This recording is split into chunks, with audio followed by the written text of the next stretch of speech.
मालकानगिरी जिलार गणपर्व माल्यवंत महोत्सव अवसर में आज सदर महकुमा पथ उत्सव अनुष्ठित हो जाइछि। स्थानीय बालीमेला ठारू गोल्डन भ्यू होटेल पर्यंत मुख्य रास्तार एक कार्यक्रम अनुष्ठित होता। एथिरे मुख्य अतिथि भाव में उपजिलापाल रामेश्वर प्रधान, जिला सूचना अधिकारी, अतिरिक्त प्रकल्प निर्देशकों सह बहु वरिष्ठ व्यक्ति जोग देइथिले। एही कार्यक्रम में विभिन्न शिक्षानुष्ठान छात्र छात्री, स्वेच्छासेवी संस्था नृत्य, गीत, कला प्रदर्शन करी झोटी, स्केटिंग विभिन्न सचेतनतार वार्ता देइथिले। एने अधिक आलोचना करिसेंती मालकानगिरी रिपोर्टर गोपीकृष्ण पट्टनायक। आज मालकानगिरी जिले में आयोजित होइछि पथ महोत्सव जिले में उत्साह देखा देइछि। मालकानगिरी कला संस्कृति को उज्जीवित करने को प्रयास करछि जिला प्रशासन। आपण देखि पारुथिबे किभली भाव में आदिवासी गीत मेलोडी मध्य आरंभ होइछि एवं महिला मानू को आपण देखुथिबे झुट्टी प्रतियोगिता मध्य चलीछि। महिला माने किभली भाव में भलिकी भलिकी झुट्टी देउछन्ती एवं मु कैमरामैन को कहबी देखेबे किभली भाव में मालकानगिरी जनसाधारण माने आज उत्सव मुखर हो उठी।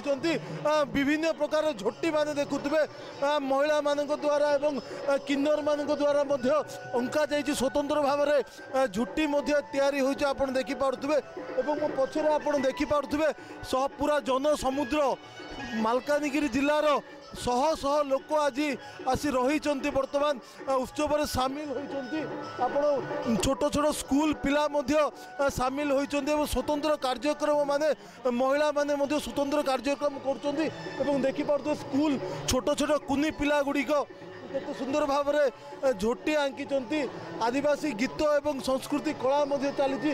आप देखी पार्थे मो पछरे मालकानगिरी जिला प्रशासन पक्षर प्रशासन सामिल होइछि। विभिन्न स्कूल पिला माने रही नृत्य एवं गीत रे पूरा संपूर्ण मजी जाइछन्ति। आपण देखि पारथु कैमरामैन को कहबी देखेबे किभली भाव में दृश्य चली एवं स्वतंत्र आर्ट कंपटीशन होउछि। वर्तमान जो मालकानगिरी जिलार एकलव्य विद्यालय कथा कह जाऊ एवं विभिन्न स्कूल विद्यालय गुड़िक बर्तमान रही एवं स्वतंत्र भाव में किभली फास्ट एड करा जाय परिबो। बर्तमान रेड क्रॉस पक्षर एक शिविर अनुष्ठित हो जाइए। एठारे बर्तमान रेड क्रॉस रो बहु पिला माने रही बहु छात्र छात्री एवं बहु पिला रही। एठारे सेहीपरि देखंतु किभली भाव में मारवाड़ी महिला मानक द्वारा झुट्टी प्रतियोगिता आयोजन करा जाउछि।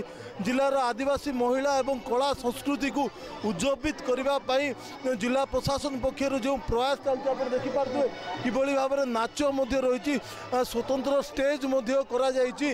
वर्तमान जिलार विभिन्न सबु वर्गर लोक आसी वर्तमान सामिल हो सारी संपूर्ण उत्सव मुखर पलटि मालकानगिरी जिला। आप देखिपारे स्वतंत्र स्टेज कार्यक्रम रही। वर्तमान पूर्वतन विधायक वर्तमान रही, उपजिलापाल रही, जिला सूचना अधिकारी रही। वर्तमान आप देखिए मु अनुरोध करी आमर कैमरामैन कौन किभली चली कार्यक्रम आप स्वतंत्र स्टेज तैयारी करा जाइछि। एठारे जिलार संपूर्ण भाव में उत्सव मुखरित हो जाइछि।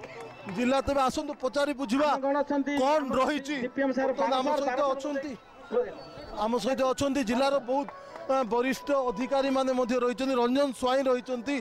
सार कहे कौन है पथ उत्सव उद्देश्य कौन? आमर जो पथ जाऊँगी मालकानगिरी जिले में सब प्रकार जो लोक मैंने कार्य व्यस्त होती से आनंद उल्लास करने से हस खुशी करने से प्रत्याह लुकायित थी लोक जानापी गोटे प्रयास। यहाँ आम 2018 आरंभ होती तृतीयतम लोक पाखे बहुत आग्रह उत्साह प्रकाश होती। किए झोटी कर मुर्ज पकाउं, किए स्केटिंग कर, गीत गाँव, किए डांस कर सहित आम बेसी ट्रांसजेंडर आसुच्च क्लियर मैंने आसती। तेणु समस्त को धन्यवाद। आम सहित अच्छा स्वतंत्र आदिवासी विकास परिषद अध्यक्ष पूर्वतन विधायक मानस माड़कामी अच्छा कहे भाई कौन किभली देखुं? निश्चित भाव मालकानगिरी सहर एक आनंद उल्लास उठुची। माल्यवंत महोत्सव उपलक्षे पथ उत्सव को एक स्वतंत्र भाव मालकानगिरी जिलार समस्त कला संस्कृति चित्र जग नाच गीत अन्य माध्यम लोकंर उत्साह बढ़ुची एवं यही प्रति वर्ष ये मालकानगिरी जनसाधारण एक वार्ता आपण देखि पारुथिबे मो पछपटे किभली जनसमुद्र रही जिलावासी संपूर्ण आनंद एवं उत्साह सहित मजी जाइछन्ति शह शह व्यक्ति देखुथिबे किभली भाबरे मालकानगिरी सहर रे आज वर्तमान पथ उत्सव चली मालकानगिरी गोपीकृष्ण पट्टनायक MBC न्यूज।